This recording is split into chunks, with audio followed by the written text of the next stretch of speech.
Hello.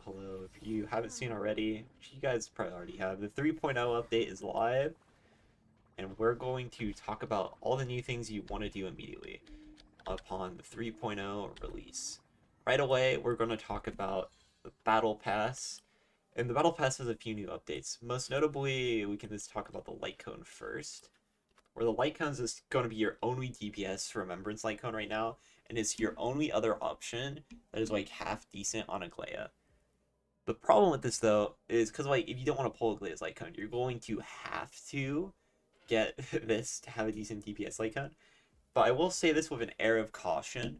It is very Hoyo, it's very Honkai Star Rail to make you put in this situation where you have no other Light Cone options, and then a patch later release the alternative Light Cone option, or give you another option like a patch or two later. So make sure to be careful on that.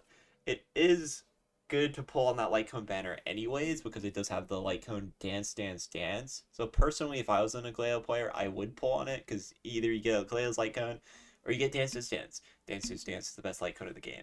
So that is quite well worth it. And to talk about anything as well, we have a couple new items. The first of which being Wishful Resin.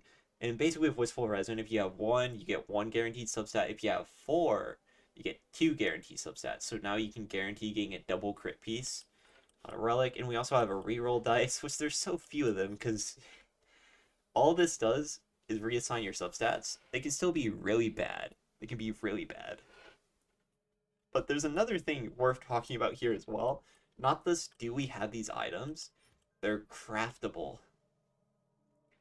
They are craftable. And this is very, very important. Because per month on the wishful resin, and you should be doing this immediately with your relic remains, this use two. You should always at minimum use two on your relic remains to get two wishful resin. And for the variable dice, this cost is a little steep. I'm going to be honest, the cost is quite steep. So personally, if it were me, I would not go too heavy on getting variable dices. It's just not worth as much as they're giving. And sure, you can reroll one, but this could get nothing. So I would personally like hold on this unless you have enough, more than enough to use all of your wishful resin with your self-modeling resin. Because self-modeling resin plus wishful resin is way more valuable than a variable dice is right now. And you also see as well, it's a 1-1 switch 3 times a month in self-modeling resin to wishful resin, and you need 4 wishful resin to guarantee 2 substats. Generally, you're going to want to use your self-modeling resin for this, and you want to get a good enough of an excess. Unfortunately, I forgot about this and didn't save it myself. I did not save it myself, and I was just like rushing for her to pieces. So that does, this item though is very worth it. This is the one I think you should do for sure. Variable dices, I don't think variable dices are that value. I would just stick to getting your wishful resin for now, especially if you're an early account and get wishful resins. And then a later account, you can consider getting a variable dice if you've just been stockpiling, but otherwise, just not really worth it. It's just complete RNG. I just wouldn't do it. But yeah, some other thing to talk about here on the new update. We do also have a new light cone. We have a new light cone in the Memory of Chaos shop. Go here. And I already got it myself. It's Victory in the Blink.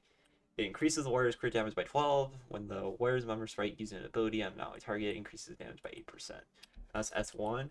I did actually already get it myself, so I can show you the S5 effect too.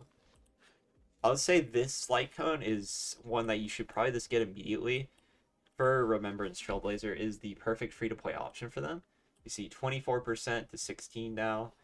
This, once you get Remembrance Trailblazer in the story, which is this patch, you put that light cone on them and they'll be very good. They'll be quite useful. And the other thing, and the final thing I think I want to talk about here is this. We do have a new little event thing to do. Of course, you use double speed now. If you haven't done that, make sure you do it and get all the rewards. It's going to be a bit easier.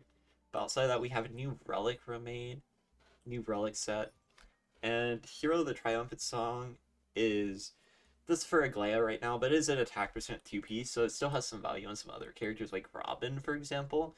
And we have Poet of Morning Collapse, which increases quantum damage, decreases speed, and then adds a lot of crit rate.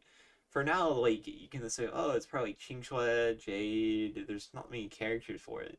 But in reality, because of the crit rate amount so big, characters like Clara, characters like Yun Li, there's a lot more characters that can use this than meets the eye. I would actually personally say this is Clara's best in slot. Because, like, this crit rate buff of 32% on Clara is crazy, is absolutely crazy. And for future characters, we do have a Quantum Harmony character that, if you haven't seen the animation, throws bombs at people. So a rocket at person and launches at them. That looks like a damage ability. I hesitantly say that this is intended for Triby, but it's likely there's going to be another quantum DPS to slow to. It's quite likely. And we actually do have enough to say on that. It's most likely Triby. It is most likely Triby. And also the two pieces is a quantum two piece. You can put it on like Sele or something, but you probably already have the old quantum set. Unfortunately, this four piece is really bad on Sela. It is very bad on Seal. But very good four piece though for a lot of characters. There's quite a few characters that go slow enough where they can use the four piece 95 effect. As I said, Qingshui, Claire is a good one too, because she's already 90 speed. Like, I can go a crit damage body on this set. That's crazy. And then also some other notable ones. It's your Qingshui upgrade, of course. It is your Qingshui upgrade. So let's remove all this. 95, 98, so that is low enough to reach the stat threshold. So you're able to do this. But one notable thing I want to talk about, especially if you're going to farm for Triby in the future and you have not farmed the Scholar Domain, I would still farm the Scholar Domain personally because I think like it has a speed stat with it.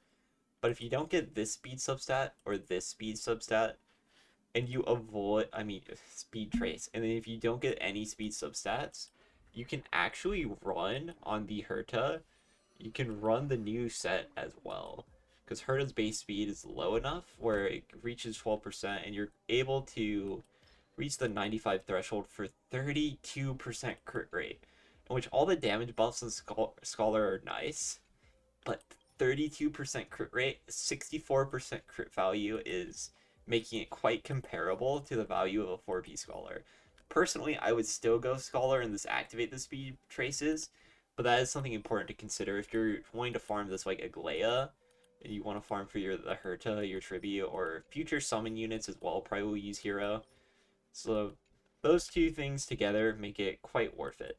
And yeah, that's all I want to talk about. We're not going to drag this out any longer. And make sure you farm, get your wishful resins. Those are mandatory, necessary. You must do it immediately. You must do it immediately. This is very serious. But yeah, that's all for this one. Goodbye.